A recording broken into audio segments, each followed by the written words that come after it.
Hi friends, ఎలా ఉన్నారు? అందరూ బాగున్నారా? Welcome back to our channel Himashailaja tips and vlogs. Friends, ఈరోజు మన వీడియో వచ్చేసండి సప్త శనివారాల్లో నా 3వ వారం వ్రతం గురించి, అలాగే కథ కూడా చెప్పుకుందాము.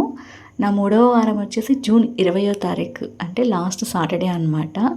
సో ఈరోజు కుదిరింది అప్లోడ్ చేయడానికి, ఏమనుకోవద్దు.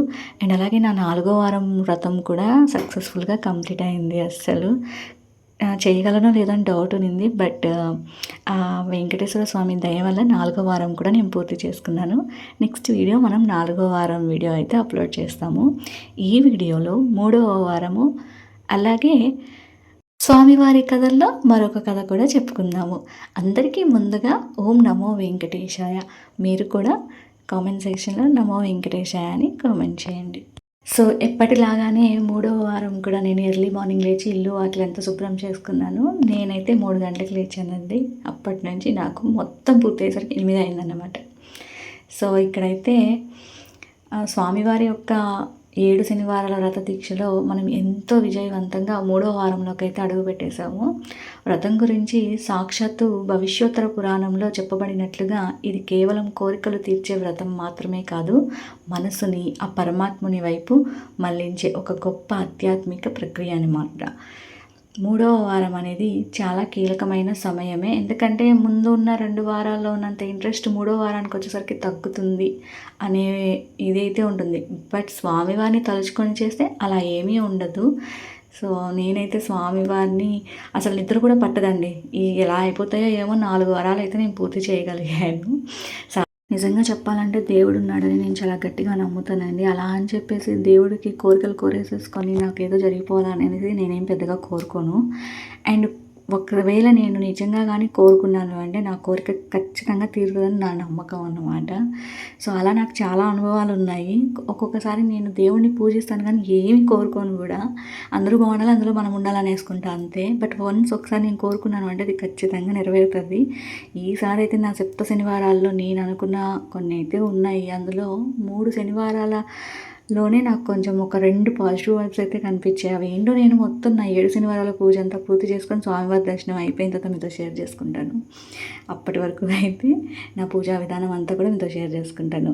మళ్ళీ చెప్తున్నాను, నేను చాలా నమ్ముతాను దేవుడు ఉన్నాడని. ఎంత నమ్ముతానో అలా అని చెప్పేసి అన్నీ నాకే రావాలని, నాకే కావాలని మళ్ళీ పెద్ద పెద్ద కోరికలు ఏమి ఉండవు. అన్ని చిన్న చిన్న కోరికలే ఉంటాయి.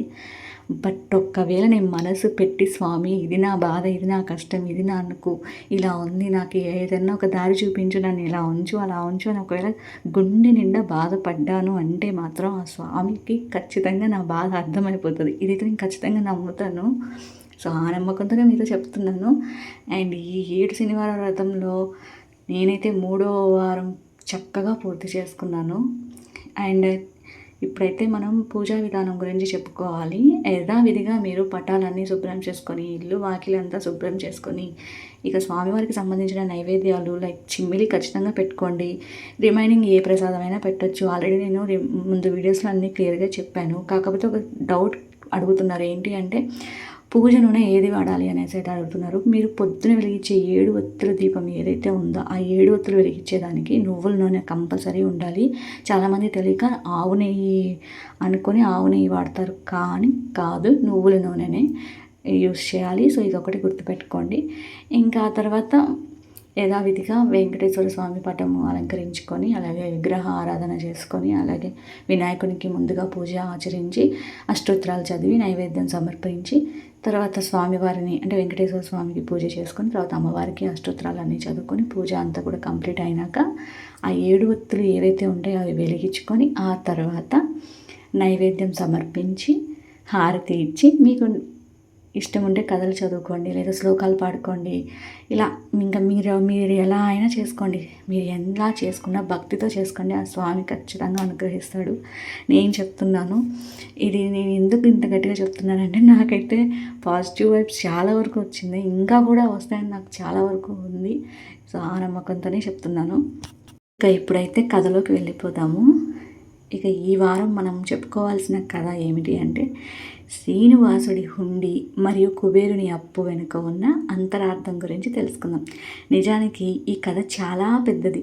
దీని గురించి మీ అందరికీ ఇదివరకే తెలిసి ఉండవచ్చు, లేదా మీరు ఎన్నో ఆధ్యాత్మిక గ్రంథాల్లో పుస్తకాల్లో కూడా చదువుకొని ఉండవచ్చు. ఆ కథను అంతటినీ ఇక్కడ వివరించాలంటే మన వీడియో చాలా ఉంది కాబట్టి చాలా పెద్దగా అయిపోతుంది వీడియో. కానీ ఇక్కడ కొన్ని అంటే కథ వెనుక ఉన్న అసలు మర్మాన్ని ఇక్కడ మనం చెప్పుకుందాం. చాలా సింపుల్గా చెప్పేసుకుందాం. కలియుగంలో స్వామివారు పద్మావతి అమ్మవారిని వివాహం చేసుకోవడానికి కుబేరుని వద్ద అప్పు తీసుకున్నారని, ఆ అప్పును తీర్చడానికి భక్తులు ఇచ్చే కానుకలను హుండీ రూపంలో స్వీకరిస్తారని పురాణాలు చెబుతున్నాయి. అయితే ఇక్కడ మనం గమనించాల్సింది ఏమిటంటే, సకల లోకాలను ఏలే ఆ స్వామికి అపారమైన సంపద ఉంటుంది. ఆయనకు డబ్బుతో అసలు అవసరం లేదు. కానీ తన భక్తులు తమ కష్టార్జితంలో కొంత భాగాన్ని భగవంతుడికి ఇస్తున్నారంటే అది వారిలోని త్యాగ గుణానికి నిదర్శనం మాత్రమే. మన దగ్గర ఉన్నది ఏది మనది కాదు, అంతా ఆ స్వామిదే అని మనస్ఫూర్తిగా ఒప్పుకోవడమే ఈ కథలోని అసలైన మర్మం. అది ఈ కథ చాలా చిన్నదే, కానీ అర్థం మాత్రం చాలా ఉంది. ఇక్కడ మనం ఏదైనా సరే అంత స్వామిదే అని మనస్ఫూర్తిగా స్వీకరించాలి. మనదంటూ ఏమీ లేదు అని గట్టిగా నమ్మాలన్నమాట. అదే ఈ కథ ద్వారా మనం తెలుసుకోవాల్సిన ముఖ్యమైన విషయం. అదేవిధంగా ఈ వారం అంటే శనివారం నాడున శనీశ్వరుడు మరియు శ్రీనివాసుడి మధ్య జరిగిన ఒప్పందం గురించి కూడా తెలుసుకుందాము. శనిదేవుడు కలియుగంలో మానవులను పీడిస్తున్నప్పుడు ఎవరైతే శనివారం రోజున వెంకటేశ్వర స్వామిని నిష్టగా కొలుస్తారో వారిని తను బాధించనని స్వామికి మాట ఇచ్చాడు. అందుకే శనిగ్రహ దోషాలు ఉన్నవారు ఈ వ్రతం చేయడం వల్ల అపారమైన శాంతిని పొందుతారు. చిన్న విషయం మీతో చెప్పాలి. చాలామంది స్వామివారికి ముడుపు కడతారు కదా, అలాగే ఇంకొక చిన్న విషయం కూడా చేయండి. ఏంటంటే, ఒక ప్రత్యేకమైన డబ్బాలో ₹1 తీసి పక్కకు పెట్టుకోండి. వ్రతమంతా పూర్తి అయిపోయిన తర్వాత స్వామివారికి ఆ రూపాయిని సమర్పించి ఏదన్నా మొక్కుకోండి. ఇది మీలోని లోపత్వాన్ని అంటే పిసినారితనాన్ని తగ్గించి దైవ చింతనను త్యాగబుద్ధిని పెంపొందించి మిమ్మల్ని ఆశీర్వదిస్తాడు ఆ స్వామివారు. అలాగే కథంతా పూర్తయ్యాక అక్షితులను స్వామిపై వేసి ఆ తర్వాత మీ తలపై వేసుకొని స్వామివారికి నైవేద్యం నివేదన చేసి కుటుంబ సభ్యులకు కూడా ప్రసాదం పంచి హారతి అనేది ఇచ్చేసేయండి. అంతే. ఇక మీరు ఆ రోజు చేయాల్సింది యథావిధిగా ప్రతి వారం ఇవి చేయాల్సిందే. మళ్ళీ కూడా మీకు గుర్తు చేస్తున్నాను. ఎవరిని నిందించకుండా, ఎవరి మీద కోపపడకుండా ఆ రోజంతా ప్రశాంతంగా మీరుండండి. మీ చుట్టూ ఉన్న వాళ్ళని ఉంచండి. కేవలం గోవింద నామాన్ని స్మరిస్తూ ఆ రోజునందరినీ గడపాలి. ఇలా చేసుకుంటే మనం ఏదైతే సంకల్ప బలంతో మొదలు పెట్టామో అది రెట్టింపు అవుతుంది. సగం దూరం వరకు విజయవంతంగా వచ్చామనుకొని సంతోషంగా మిగిలిన వారాలను కూడా ఇదే ఉత్సాహంతో పూర్తి చేస్తామని స్వామికి మొక్కుకోవాలి. ఈ 3వ శనివారం మనందరి జీవితంలో ఒక గొప్ప మార్పుకి నాంది కావాలని కోరుకుంటూ పూజనైతే ముగించేసుకున్నాను. ఎందుకంటే ఇలా ఆ రోజు పొద్దున పూజ అంతా కూడా పూర్తయ్యేసరికి 8 అయిందండి. ఆ రోజే నేను పిల్లల్ని కూడా స్కూల్లో జాయిన్ చేసుకున్నాను. మొదటి రోజు అనమాట. ఇంకా అంతా కూడా అనుకున్న విధంగా జరిగింది. చాలా సంతోషంగా నా 3వ వారం కూడా పూర్తయింది. ఇంకా వ్రతం పూర్తి అయిన తర్వాత పిల్లల్ని స్కూల్కి పంపించేసి కాసేపు మళ్ళీ స్వామివారికి సంబంధించిన గోవిందనామాలు ఉంటాయి కదా, మనం చదువుతూ ఉంటే ఆటోమేటిక్గా ఇంట్రెస్ట్ అదే వస్తూ ఉంటుందండి. ఒకవేళ మీకు రాకుంటే టీవీలో పెట్టుకొని 1కి 10 సార్లు వింటూ ఉండండి. ఆ రోజంతా వింటూ ఉంటే మరుసటి రోజు నుంచి మీకు నోట్లో అవే పదాలు అవే వస్తూనే ఉంటాయన్నమాట. సో నేను ఇన్స్టాగ్రామ్లో కొన్ని శ్లోకాలు అయితే పాడి పోస్ట్ చేశాను. ఇంకా యూట్యూబ్లో పెట్టలేదు, పెడతాను. ఏదో నాకు వచ్చి రాని శ్లోకాలు, బట్ నేను ఎంతో ఇదితో అయితే స్వామివారికి చెప్పుకుంటున్నాను అనమాట. ఇక ఇదంతా పూర్తయిన తర్వాత ఇంకా మధ్యాహ్నం భోజనానికైతే మా ఇంటి పైన అంటే పెంట్ హౌస్ రెంట్కి ఇచ్చాము. సో దివ్యానైతే పిలుచుకున్నాను. తను పాపం నా కోసం వేరే ఊరు నుంచి వచ్చిందనమాట. అంటే ఊరు వెళ్ళింది. ఇంకా నేను చెప్పానని చెప్పి కరెక్ట్గా మధ్యాహ్నం కల్లా వచ్చేసింది. రాగానే ఇక ముందుగా అయితే భోజనం పెట్టి మళ్ళీ సాయంత్రం పూజ చేసుకున్నప్పుడు తాంబూలం ఇస్తలేదు, ఇప్పుడైతే భోజనం తినేసేయని చెప్పేసి ఇంకా తన కోసం అయితే నేను ఇంకా పొద్దున స్వామివారికి ప్రసాదంలోకి వడ చేశాను కదా, ఆ వడలు అనేది ఇంకా ఆనియన్స్ వేసి తన కోసం అయితే వేడివేడిగా అప్పటికప్పుడు చేశాను. ఇంకా పెరుగు పచ్చడి, అలాగే పులిహోర అండ్ కాకరకాయ ఫ్రై, పప్పుచారు, అన్నము ఇవన్నమాట ఆ రోజు అతిథికి భోజనము. సో ఏదో నాకున్న దాంట్లో నాకు చేతనైనట్లు నేను ఆ స్వామిని తలుచుకొని ఒక అతిథిని ఇంటికి పిలుచుకొని ఆ అతిథిని దేవునిగా భావించి ఆ రోజునైతే పూర్తి చేసుకున్నాను అనమాట. ఇక సాయంత్రం మీకు తెలిసిందే, ఇంక ఎలా సాయంత్రం స్వామివారికి ఇష్టమైన చక్కెర లడ్డు నివేదించి పూజ అనేది పూర్తి చేసుకొని ఉపవాసం పూర్తి చేసుకోవాలి. ఇంకా సాయంత్రం అవ్వగానే ఇంకా 4 గంటల నుంచి మొదలు పెట్టుకుంటాను.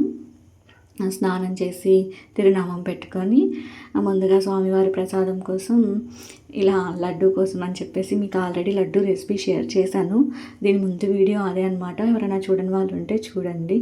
సాయంత్రం పూజ అయితే 6 నుంచి 7 లోపల పూర్తి చేసేసుకోవాలి. అందుకే నేను 4 గంటల నుంచే మొదలు పెట్టుకుంటాను. కరెక్ట్గా 7కి ఒక 10 నిమిషాలు ఉందన్నంగా అయిపోతుంది అన్నమాట. ఇంకా ఏమన్నా శ్లోకాలు అవి ఇవి చదువుకునేది ఉన్నట్లయితే ఇంకా 7:30 అవుతుంది. సో అలా అయితే సాయంత్రం పూజ అనేది పూర్తి చేసుకుంటాను. ఇంకా స్వామివారికి సంబంధించిన నైవేద్యం చక్కెర లడ్డు చాలా సింపుల్గా ఉంటుంది, ఈజీగా అయిపోతుంది. ఇంకా యథావిధిగా దీపాలు పెట్టేసుకొని ఇంకేవో ఒక స్తోత్రాలు చదువుకుంటూ స్వామివారికి నైవేద్యం నివేదించి ఇంకా అదే చెప్పాను కదా, పొద్దున్నే తాంబూలం ఇవ్వలేకపోయాను తనకి. ఇంకా సాయంత్రం ఎలా మా ఇంటి పైనే ఉంటుంది కాబట్టి ఇంకా సాయంత్రం వచ్చి తాంబూలం తీసుకొని మళ్ళీ సాయంత్రం కూడా ప్రసాదం అయితే ఇచ్చానమాట. తనకి ప్రసాదం ఇచ్చిన తర్వాత ఇక నేను ఉపవాసం అయితే ముగించాను. అండ్ ఇంకొక విషయం చెప్పాలి ఏంటంటే, వ్రతం అనేది దంపతులే చేసుకోవాలా, ఎవరైనా చేసుకోవచ్చా అని అడుగుతున్నారు. ఎవరైనా చేసుకోవచ్చు. పెళ్ళి కాని వాళ్ళు, పెళ్ళి అయిన వాళ్ళు, ఆడవారు, మగవారు సింగిల్గా చేసుకోవచ్చు, లేదా దంపతులుగా కూర్చొని చేసుకోవచ్చు. అందులో ఏమీ లేదండి. మనం మనసుతోటి మన భక్తిని ఆ స్వామికి తెలియజేస్తే చాలు. ఎలా చేసినా కూడా స్వామివారు స్వీకరిస్తారు. అండ్ అలాగే తాంబూలం అనేది ఖచ్చితంగా ఈ స్వామి యొక్క పూర్తి వివరాలు తెలియాలి అంటే స్వామివారికి సంబంధించిన 7 శ్రీ వెంకటేశ్వర స్వామి 7 శనివారాల వ్రత పుస్తకం అయితే దొరుకుతుంది. ఆ పుస్తకం చదువుకున్న మీకు పూర్తి వివరాలు తెలుస్తాయి. సాయంత్రం పూజ అంతా పూర్తయిన తర్వాత దివ్య వచ్చింది. ఇంకా తనకి కాళ్ళకి పసుపు రాసి కుంకుమ బొట్టు పెట్టి తాంబూలం అయితే ఇచ్చాను. తాంబూలంలో నేను జాకెట్ ముక్క, గాజులు, పండు, ఆకు, వక్క, అలాగే స్వామివారికి సంబంధించిన 7 శనివారాల వ్రతం పుస్తకం అయితే ఇచ్చానమాట. ఇప్పటి వరకు నేను 3 వారాలు సక్సెస్ఫుల్గా పూర్తి చేసుకున్నాను. ప్రతి వారం కూడా ముత్తైదువుకి తాంబూలం ఇచ్చాను.